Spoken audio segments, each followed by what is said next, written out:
Bienvenidos a Endo Podcast, el podcast de la Asociación Colombiana de Endocrinología, Diabetes y Metabolismo. En este episodio hablaremos sobre el papel de los IDPP4 en paciente renal en la actualidad, con el doctor Santiago Vallejo. Este podcast es patrocinado por Laboratorio MSD. Bienvenidos. Hola, un saludo para todos. Soy Santiago Vallejo González, médico internista y endocrinólogo de la ciudad de Pereira, y es para mí un placer y un honor compartir con ustedes este episodio sobre el papel de los inhibidores de la DPP4 en el paciente renal en la actualidad. Quiero que empecemos hablando precisamente de la diabetes y la enfermedad renal diabética. Recuerden ustedes cómo la diabetes constituye un importante factor de riesgo para el compromiso renal, pues fisiopatológicamente afecta a múltiples niveles este órgano. Recuerden cómo la mitad de las personas que están en terapia de reemplazo renal lo están por enfermedad renal diabética. Esto ya nos brinda un panorama amplio sobre la relación que existe y la preocupación que tenemos que tener de manera permanente cuando evaluamos a nuestros pacientes con diabetes, pues no queremos ese desenlace de enfermedad renal que progrese precisamente hacia la necesidad de una terapia sustitutiva renal. Es por eso que nosotros siempre debemos incluir en el seguimiento de los pacientes con diabetes la búsqueda activa del compromiso renal. Y para eso les recuerdo cómo es fundamental que podamos obtener la creatinina para a través de ella estimar la tasa de filtración glomerular y determinar si eventualmente hay un compromiso. Pero no olviden ustedes que podemos tener tasas de filtración glomerular normales o incluso altas por encima de 130 mililitros por minuto, en cuyo caso hablaríamos de hiperfiltración. Y esto nos habla de presencia de compromiso renal si es que hay evidencia de albúmina en la orina. Es por eso que la evaluación renal en el diabético no está completa solamente con la estimación de la filtración glomerular, y la relación albúmina-creatinina en orina es imperativa para empezar a identificar daño endotelial a nivel de la nefrona. Quiero que pasemos, después de este abrebocas, a algunas consideraciones fisiológicas y fisiopatológicas que debemos tener en cuenta cuando nos referimos a riñón y diabetes. Es importante saber que cuando la tasa de filtración glomerular se ve comprometida, empezamos a tener limitaciones para el uso de algunos antidiabéticos, por ejemplo. Y por eso es que siempre tenemos que estar atentos a esta situación. Mencionaré algo sobre esto más adelante, pero quiero a continuación referirme de manera específica al impacto que tiene el compromiso de la función renal sobre la diabetes misma y, por supuesto, sobre los pacientes que la padecen. Tengan ustedes presente que en la medida que se deteriora la filtración glomerular, empiezan a ocurrir cambios fisiopatológicos que también impactan sobre el control metabólico y sobre el riesgo cuando hacemos uso de ciertos tratamientos en diabetes. Por ejemplo, la uremia en los casos avanzados o severos de compromiso renal llevan a alteraciones importantes como, por ejemplo, la disminución del apetito. Y esto puede eventualmente condicionar pérdida de peso en este tipo de pacientes. Nosotros con mucha frecuencia estamos pensando en la necesidad de emplear terapias que favorezcan pérdida de peso. Pero en este tipo de población especial, la pérdida de peso puede no ser deseada. Incluso algunos de estos pacientes, sobre todo con compromiso renal más avanzado, pueden empezar a estar sarcopénicos. Por otra parte, es importante que consideremos, por ejemplo, el papel que el riñón tiene como fuente de sustratos energéticos, especialmente la glucosa. Nosotros estamos acostumbrados a pensar que nuestra principal fuente de glucosa en forma de almacenamiento, en forma de glucógeno, es el hígado. Y así es. Pero no nos damos cuenta del papel que tiene el riñón en también la síntesis de glucosa cuando empieza a fallar. Y es que cuando hay grados más avanzados de disfunción renal, empezamos a no contar con la gluconeogénesis renal. Y ahí es cuando nos damos cuenta de que la glucosa que el riñón aporta es importante. Y cuando esto no ocurre, entonces estamos frente a una situación que lleva a un mayor riesgo de hipoglucemia, especialmente cuando nos estamos refiriendo a pacientes que hacen uso de terapias hipoglucemiantes, como es el caso de las sulfonilurias y por supuesto de la insulina. Y aprovecho la oportunidad para referirme a la insulina en el paciente renal crónico.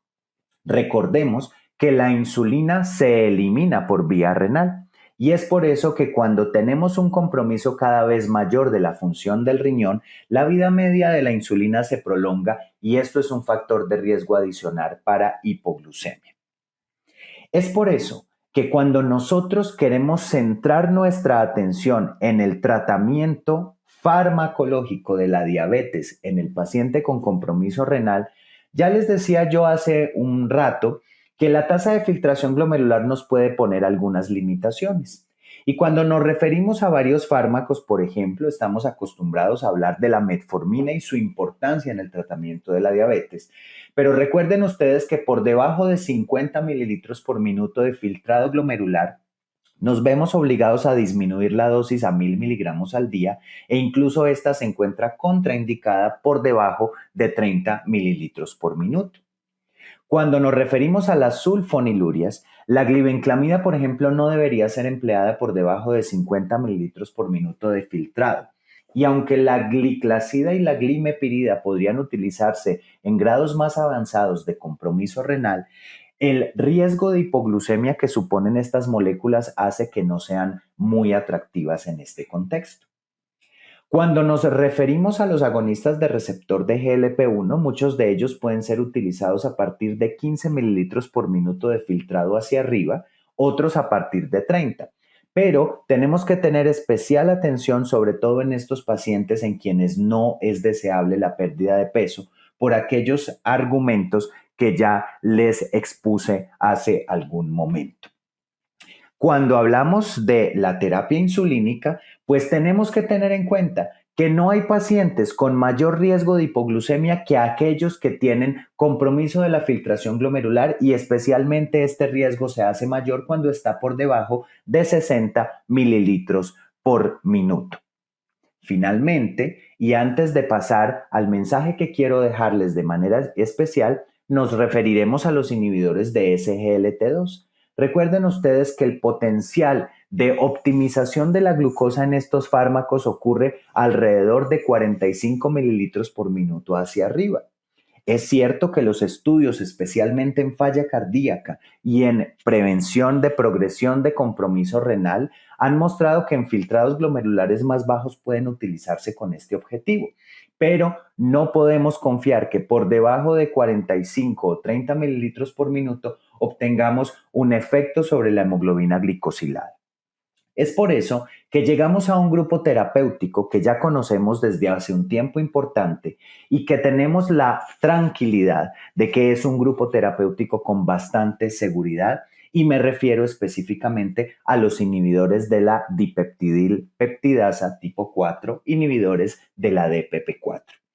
Estos son unos fármacos que resultan ser muy atractivos a medida que progresa el compromiso de la función renal, pues son los únicos fármacos que junto con insulina pueden ser empleados en todo el espectro de disfunción renal, incluyendo diálisis.